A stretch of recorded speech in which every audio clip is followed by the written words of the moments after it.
Let's do it, folks. Good morning. Welcome to the Streets Opening Bell here from Post 35 on the floor of the New York Stock Exchange. I'm your host for the next little bit, JD Durkin. Today is Wednesday, November 9th. Yes, it is the morning after the election. I am hyped. I am caffeinated. I am not well slept, but 2 out of 3 ain't bad. Opening bell rung here on the floor just moments ago by Berkshire Hills Bancorp. This in celebration of that company's 10-year anniversary of listing here on the exchange. Congratulations to them. Definitely not a Republican wave. That's for darn sure. That was the description of the night from Republican Senator Lindsey Graham. The expectation was for sweeping GOP wins in last night's midterms. That never really came. Sure, the Republican Party did secure much-needed high-profile wins, like, of course, in the Georgia governor's race, but the party also lost races that it really needed to win, like Dr. Oz's bid for the Senate in the Commonwealth of Pennsylvania. But incredibly, it's still not entirely clear what the balance of power in Congress is going to look like, even at this hour. House minority and probably maybe soon-to-be House Speaker Kevin McCarthy, at least we think, was expecting an early victory speech that instead became an early morning, kind of muted appearance to a few supporters. And his path, McCarthy's path to the speakership, will likely now require concessions to the most conservative members of the House Freedom Caucus in order to earn a majority vote on January 3rd. As for the market, stock futures falling slightly as investors waiting to still get some sense of the mixed bag of election results. By the way, if you watch a lot of news coverage today, mixed bag is going to be the phrase you hear over and over again, because not like decisive wins or decisive losses for one party or the other. It's exactly that. It's a mixed bag. Let's turn our attention now to see what is on tap for this morning's broadcast the morning after the midterm election. We will talk those midterms as the dust still settles on election night in America. Plus, early this morning, Meta announcing new cost-cutting measures in the form of layoffs of its workforce. We dig into what we know and what it means for the stock. And finally, Disney stock tanking after a pretty rough quarter for the House of Mouse. We'll be breaking down what is weighing on the company. For those stories and so much more, let's now bring in our senior editor and chief markets correspondent, Mr. Martin Baccardax. Martin, I'm sure you're like me in that collectively you probably slept maybe like a couple of minutes. You measure your sleep in minutes instead of hours after a night like last night. But we talked about at the start of this week how this would be the ultimate wait-and-see week for the street. And here we are the morning after the election, and we're still waiting. Martin, what stands out to you from returns last night? Really, the big number that stands out for me, JD, is this. These are the most expensive elections in American history. And the assumption is that somewhere close to $17 billion was spent in campaigns for governor's races, Senate races, House races, etc. And ultimately, when the chips completely are fallen and the votes are all tabulated, we probably aren't going to change that much. We'll see control of the Congress in the House change by a few seats, but in no means is it going to deliver a mandate to Republicans. From what we understand at present, there might be at least a similar balance in the Senate, this time weighted to the Democrats. So the markets will get the split government that they desired, but the money spent hasn't really changed the minds of that many Americans. And for my money, that simply puts the 2024 presidential elections in sharper focus, because whilst we only really had this Republican whisper, I guess you could say, as opposed to wave, it doesn't appear to me that we've had any kind of significant sort of entrenchment, if you will, of orthodox political thinking. In other words, there just weren't a great deal of minds changed as a result of policies over the past 2 years, and I would imagine that will mean we have a lot to play for going into 2024. I suppose it's never too early to talk about elections, so I'm willing to be the first to put the flag out there the morning after the midterms. I wonder if there's been any early chatter here about what actual policy looks like, keeping in mind the dust is still going to settle here for not just the next few hours, but we could be talking days here. But you know, I wonder if both parties are able to come together, and I think specifically at big tech regulations. It's something that both parties have been interested in, even if they're not necessarily always talking about the same reasons for holding tech accountable. They oftentimes, the two parties talk over each other. They kind of want to do the same thing, but for different reasons, especially, and I wonder if there's anything there that stands out to you, especially if the GOP ends up taking at least the House here today. That would surprise me, JD, to be perfectly honest. I think that what we have seen really in the past sort of 4 to 6 years in American politics is that retrenchment of political positions that make sort of, cross-aisle discussions even that much more difficult. So even if Republicans and Democrats are largely on the same page in their assumptions as to how they should deal with China, for instance, with respect to tech exports or indeed broader trade policy, it's going to be so difficult to come to terms on a united message because, again, given this close state of this election, no one wants to put their cards on the table in a way that will make them vulnerable in 2024. So I see this truly as a gridlocked government in the bad sense as opposed to the good sense. In the good sense, a gridlocked government would, of course, remove the worst instincts of both sides. I don't want this to be partisan in any way. It would remove the worst instincts of both sides and allow corporations to execute their business strategies in a political vacuum. It doesn't appear that we're going to get that. What we'll get is a mishmash of policies that probably won't be supportive for the underlying economy, which certainly needs it, because lest we forget, we are in danger of slipping into recession, and indeed for the broader geopolitical sphere, which we're seeing military tensions bubble up in Asia, in Europe, and elsewhere. And again, the global economy itself is incredibly fragile. So this might be why we're seeing a pullback in markets this morning, but I hesitate to draw any large conclusions simply because one of the things that we have done in the past sort of 20 years, JD, and I think it's a mistake, is that we treat the counting of votes as an active event rather than a static event. I think it's worth mentioning that the decision has already been taken. Americans have voted and the results are out there. We just don't know them yet. So the fact that we're counting votes and tabulations are swinging back and forth is not evidence of activity. It's simply a reflection of the static nature of the end of the vote yesterday. And ultimately, until those votes are counted, everything else is just discussion. Martin, are there particular sectors that you expect might perform better or worse depending on the, at least as of now, expected outcome of last night's races? That's going to be a hard one to tabulate, I think, for the most part, JD, although I do see the defensive sectors probably outperforming those on the growth end. And that's only because the broader headwinds that are facing stocks now are so significant that they're not going to be challenged by any policy brought forth either by this narrow Republican majority in the House or whatever might come between the House and the Senate. I mean, there's still inflation that's terribly uncomfortable for most business leaders, let alone Federal Reserve policymakers. There's still weakening growth dynamics.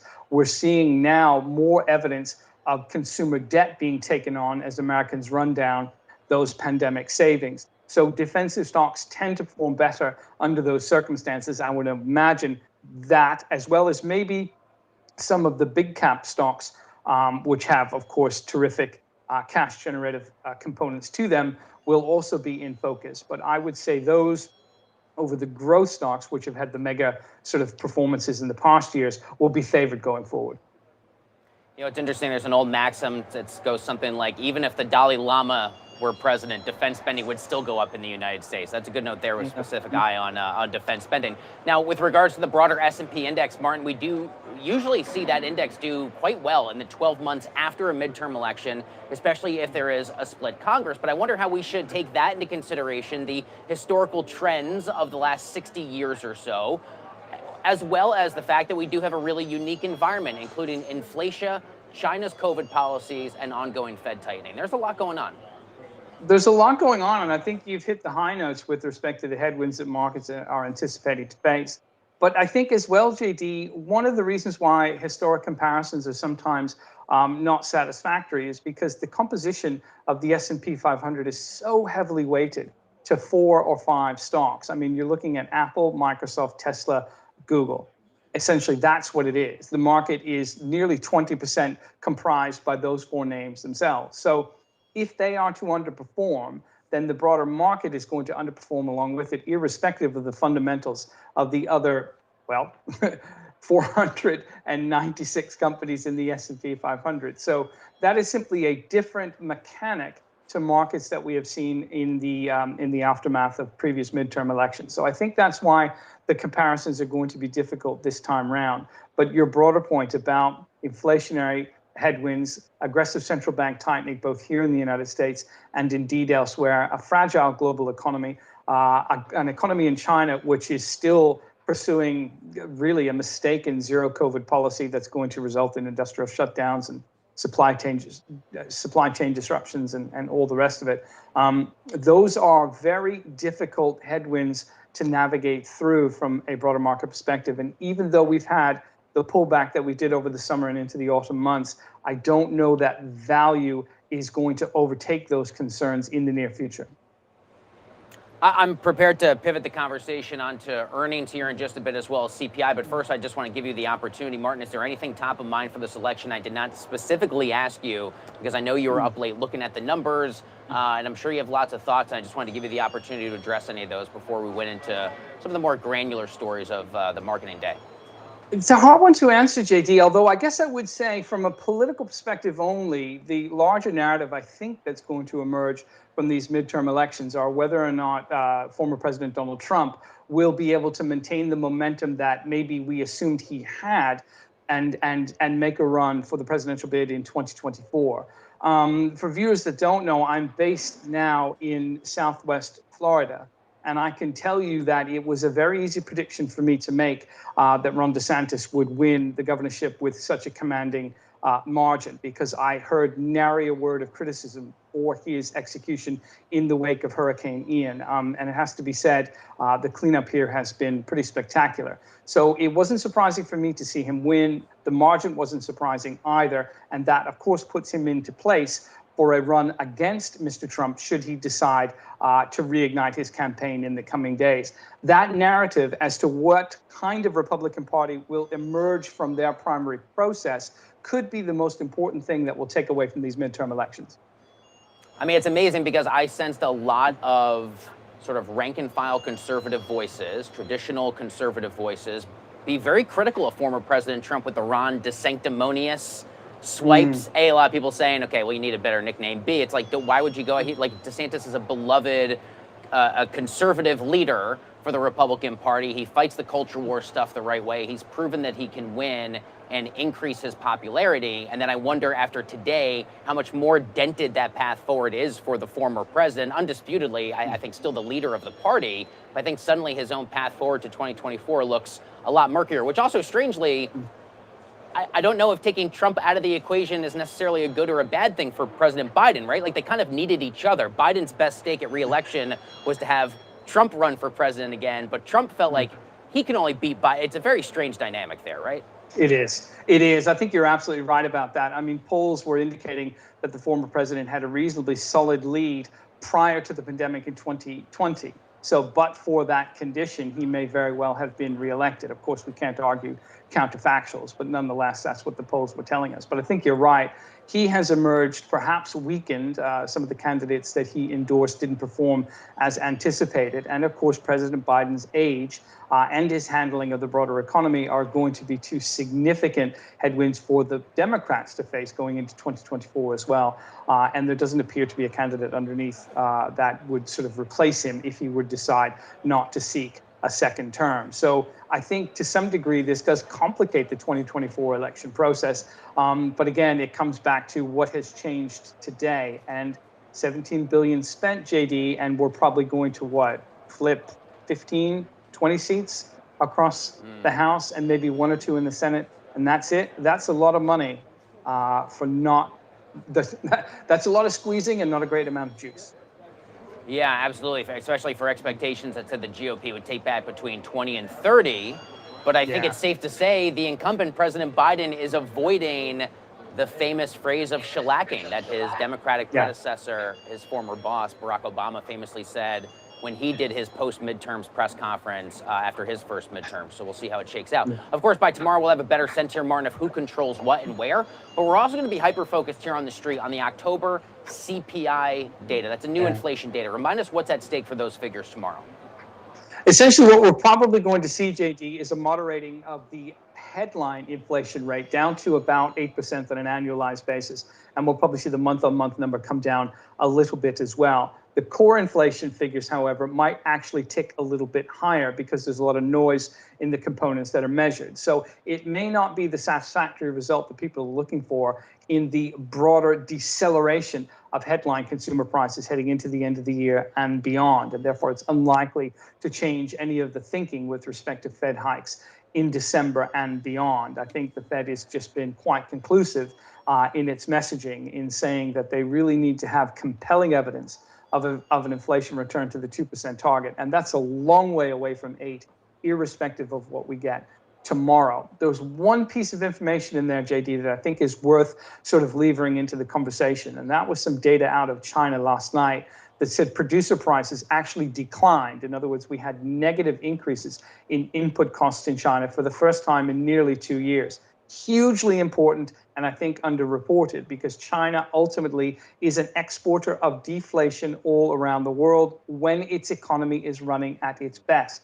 And if we are to see that emerge into next year, that will be an incredible tailwind to decelerating inflation here in the United States and indeed elsewhere. So I think we should be watching developments in China closely. But that number, I think, really does stand out as to where we might be headed. And that actually could be a very good piece of news that we'll be able to cling to going forward. So let's go there at the conversation, because I had a question teed up for you on China, but a bit later in the rundown. But let's go there now. We talked yesterday about a rising COVID infection, certainly a big reason that stocks in China extended their losses. But I also wonder what investors here additionally are once again waking up to regarding news, because you did write about this at The Street. And I also wonder if you could, to some degree, talk to us. I mean, China has to know, China knows the influence that this policy is having on the global economy. It knows the impact on these American companies, right? It can't be as if China has no idea what the result is on the rest of the world, right? Yeah, I mean, I guess you're asking me if this is a kind of Trojan horse sort of exercise in which they're more than willing to sacrifice their own growth rate in order to maybe sort of slow the advance of rival economies around the world.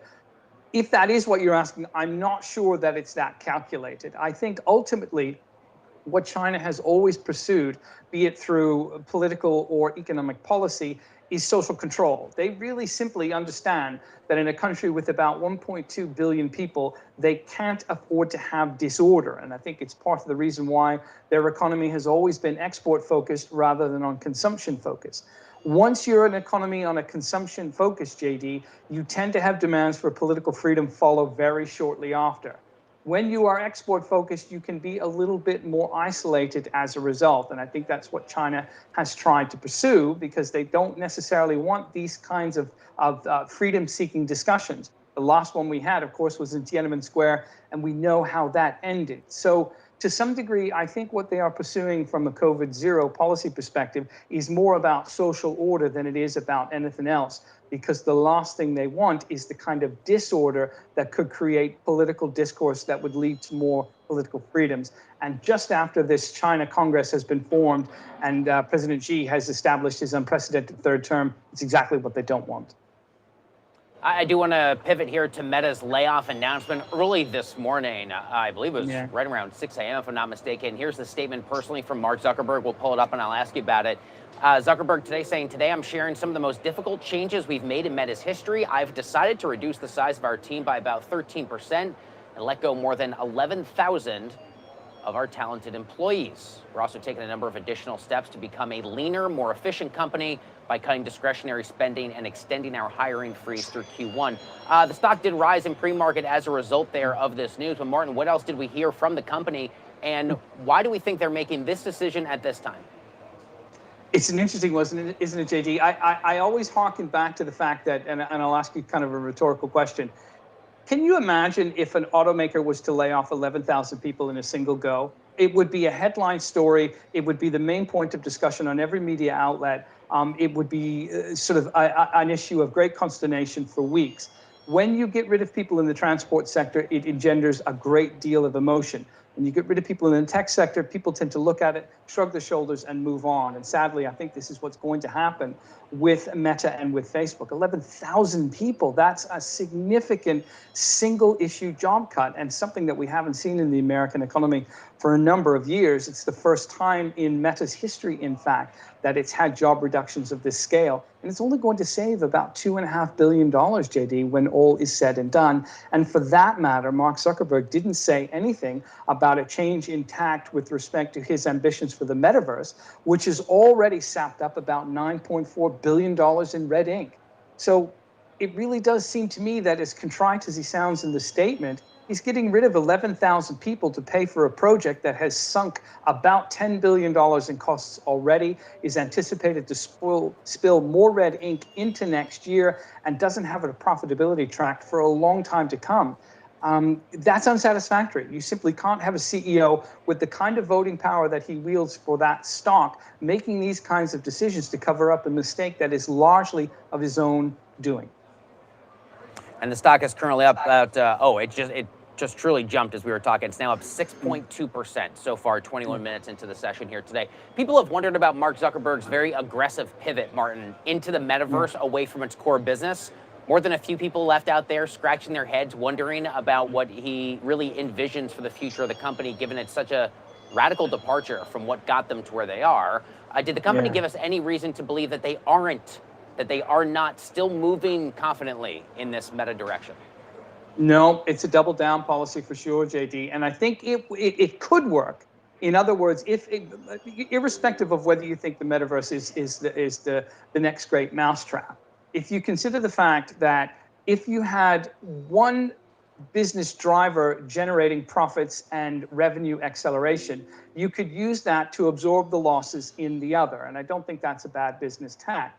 But right now, what you have is money getting sunk into the metaverse, whilst at the same time, the traditional Facebook operations are seeing slowing revenue growth because of a pullback in ad spend and increasing competition because of the expansion of TikTok and other social media rivals. So the timing is exceptionally poor to execute a strategy on a lost leadership position, i.e. the metaverse, when your flagship division is also suffering. Now, the smart manager might say, we're going to decelerate the metaverse plans whilst Facebook gets back on its feet. When we are more confident about the broader direction of that business, we can then ramp up investment into the other, because there's no rush. People aren't demanding metaverse products. There's no great rush to the window, and people aren't peering inside to see what's happening in the metaverse. Most people are kind of bemused by it. So actually, Facebook could take its time with this, but they are being incredibly impatient. It speaks to a great degree, in my opinion, to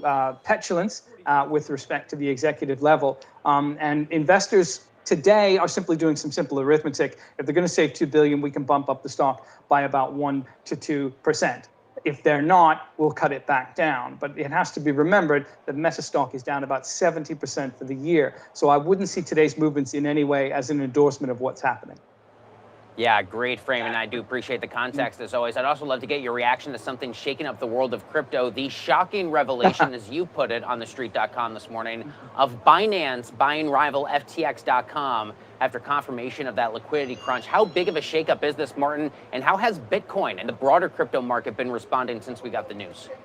Yeah, Bitcoin's now, JD, trading at the lowest levels in about 2 years. I mean, it's down about 17 to 18% over the last 2 sessions and firmly in that 17,000 space. You'll remember, JD, if we go back to November of last year, Bitcoins were changing hands at $68,000 each.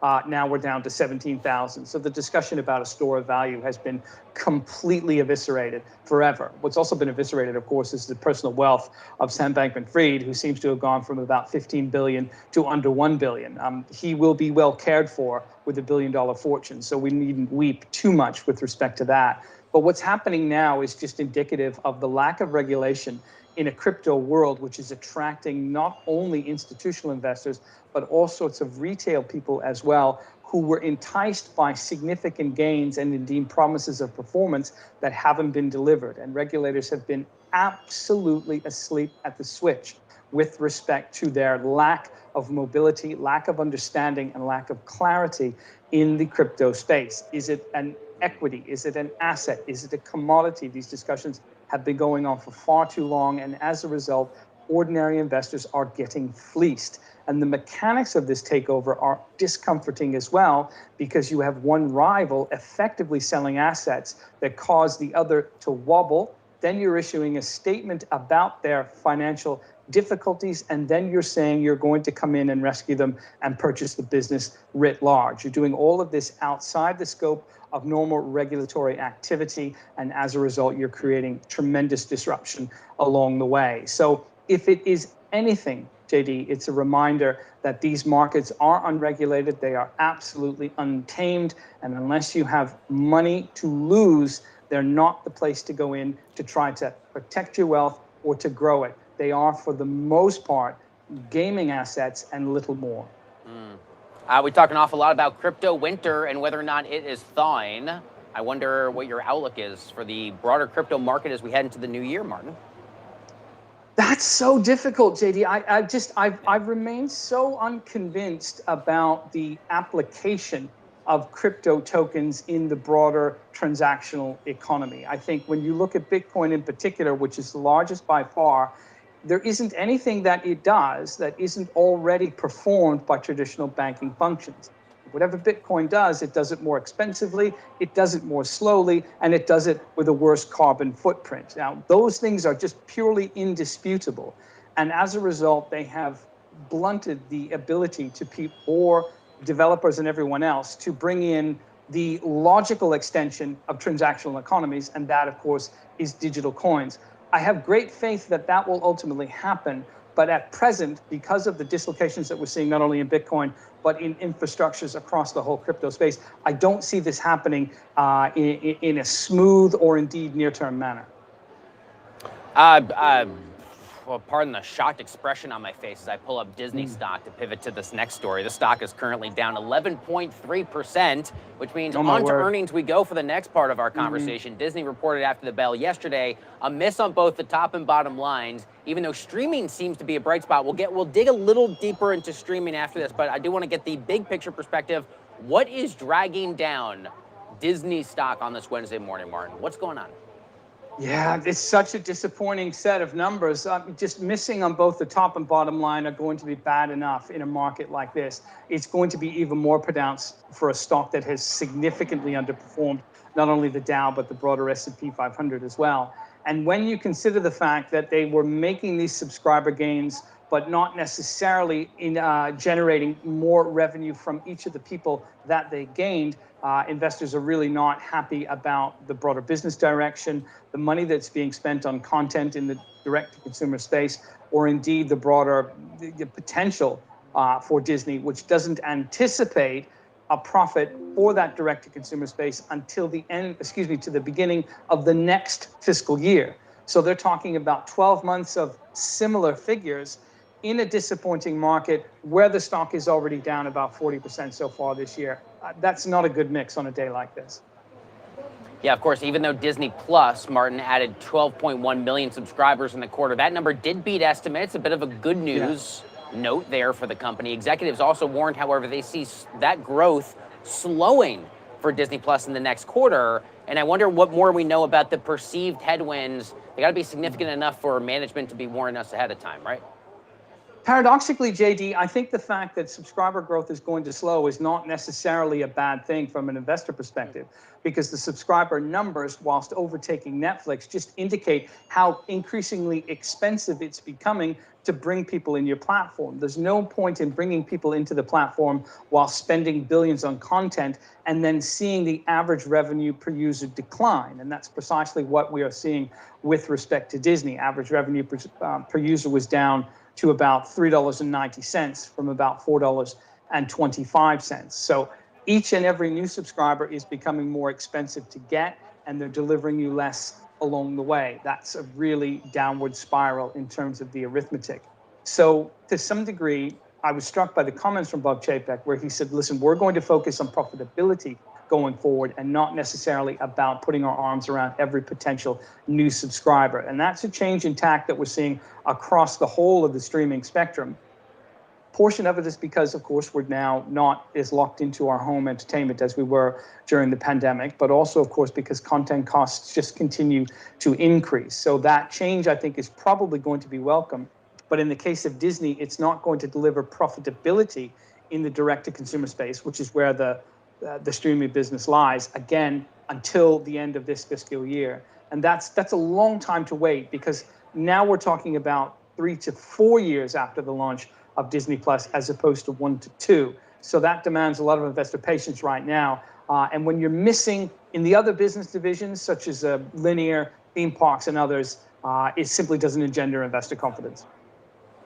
We're about to move on to our rapid fire segment, but I also want to give you an opportunity to say, is there anything else specifically on earnings? Because we looked at yesterday's earnings. We didn't really do much of a preview for the rest of the week. Anything else that's top of mind for you that you might think someone watching this broadcast might want to keep in mind for the next couple of days? Well, the number actually that I wanted to get into a little bit more, but haven't had the chance to, JD, came from Europe actually, where Adidas trimmed its 2022 outlook, and they're a little bit more gloomy about a whole host of things.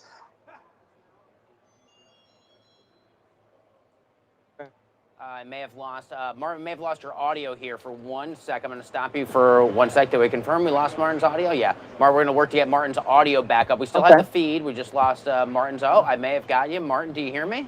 We're going to do a live mic check in the broadcast. There we go. Live mic check. How are you doing? Back at it. We're back at it.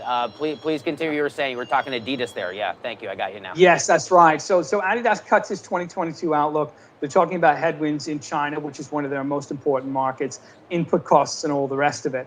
But essentially, that $250 million hit to earnings as a result of cutting ties with Kanye West is probably more significant than investors had first realized, because we're looking at somewhere around the region of 50% of net earnings lost as a result of that. And then, of course, there's going to be the loss of revenue from the Yi brand going forward. So I really thought that was an interesting number. Whether or not it dovetails into what we expect from Nike in a few weeks' time is hard to say, but certainly the China headwinds are important because Nike relies on that market in an extreme way. What happens to Nike, of course, has big implications for what happens to Foot Locker and other sports retailers who are dependent on that brand for their sales as well. So Adidas might be a bit of a canary in the coal mine with respect to what we're seeing in the sports apparel and shoe landscape, and it's not looking great at present. Yeah, no, I appreciate that note as well. Speaking of Adidas more broadly, just wait till we get to do the show in the heart of the World Cup, which is not very far away. I mean, we're going to have no shortage of amazing things to talk about. I'm very much looking forward to those conversations. Okay, time now for rapid fire. You ready for this? Get through these last few stories here before we wrap up the show. Okay, first up, are a lack of new releases to blame for AMC's rough third quarter? What happened to beloved AMC here, Martin? This is just it. Adam Aron pretty much said so. We need movies, is what he is saying. He says he's meeting with studio executives all the time. He says the blockbusters are on the way, but a lack of those big ticket films was a big part of the reason why the numbers at AMC were not particularly spectacular. And indeed, the cash burn rate accelerated to about $179 million. Now, AMC has also tried to raise some capital through the sale of these preferred equity units, which they call APEs. That hasn't gone over terribly well either. They only got about 36 million from it, and the share price is dropping as a result. They did okay on revenues for the third quarter, which was a little bit surprising, at least from my perspective. But I think Aaron is right. I mean, ultimately, these cinemas are dependent on what content comes into them, and all they can do is try to attract people at the same time, but they are dependent on the big blockbusters, particularly around the holiday season, and those simply aren't materializing. Hollywood studios have been backed up by the pandemic and remain so. So that's another stock I think that's going to require patience and time before we fully understand whether this new business model is going to work. Well, I'm also excited for Banshees of Inisherin. That's another film that's going to get me back into the movies. I'm a big Martin McDonagh Irish cinema fan myself. Okay, moving on here to number 2. Elon Musk sells more stock. Demand concerns grow in China. Should Tesla investors be worried? Gosh, you don't want to entice Tesla investors, do you? Because they are vociferous in their defense of not only the CEO, but the company itself. And who can blame them? The company has been a spectacular success in nearly every respect. But I am seeing headwinds right now that would make me uncomfortable. We've had a 12% month-on-month decline in China sales. That's a hugely important market for Tesla. And they had that decline even as they were cutting the price of some of their signature vehicles. And of course, they're raising the price here in the United States to compensate for input costs. So all of that is a mix that might not be ideal heading into the final months of the year. But ultimately, what is going to move the stock in a more short-term manner is what is happening with the shareholding of Elon Musk himself. He sold another $4 billion in shares over the past 4 days, according to SEC filings. That takes his year-to-date total to about $20 billion. That is a lot of stock to dump. And actually, probably explains a big portion of the decline that we've seen in the shares over the year to date. But we don't know if he's finished yet, JD, because we don't understand exactly how much more cash he needs to supply to pay for Twitter, which cost $44 billion, only 13 of which was borrowed. So the gap between his equity commitment and the ultimate cash price may have to be satisfied by further Tesla sales. Now, Musk told us in the summertime he was done with sales. That didn't turn out to be true. He hasn't said anything yet, at least as far as I've seen, but he wouldn't bet against further share sales going into the end of the year, particularly if there was a bit of a rally, because there's still more to pay for this Twitter business. And the Twitter business, according to Musk's own description, is not only something that he overpaid for, but is losing $4 million a day. And finally, our number 3 question here. What is behind Occidental Petroleum's solid third quarter? It's the oil business, my boy. It's all about oil. Not big change in terms of Occidental Petroleum when it comes to production. It was about the same level, maybe a little bit higher than it was last year, but significant price increases allowed them to basically nearly fourfold their ultimate profits to about $2.55 billion. They bought back about $2.6 billion worth of stock. And probably what's even more interesting, JD, is now that Warren Buffett and Berkshire Hathaway own around 21% of the company and have permission to buy as much as 50%, they are able to account for Occidental's profitability on an equity method. In other words, the profits that Occidental makes will flow directly into Berkshire Hathaway going forward. So if the company is able to continue to sort of manage the margins that they are seeing in broader crude prices, it will be profitable not only for those shareholders, but to Berkshire as well. The great Martin Baccardax, thank you for taking the time. I hope you are able to catch up on at least a little bit of sleep. Take a nap at some point. I don't know, when do you sleep on like all day Sunday? Because I never know when you get in your sleep hours during the work week. We'll see what the rest of the election returns look like. I'm like Will Ferrell in Elf, JD. I get 40 minutes a night. Yeah, that's all you need in this business, right? 40 minutes a night and some maple syrup to wash it down in the morning. That's going to do it for the market open here from the floor of the New York Stock Exchange. Martin, thank you so much, my friend. Stick with TheStreet.com for more on these and all of the major market stories that matter to you. We'll see you tomorrow.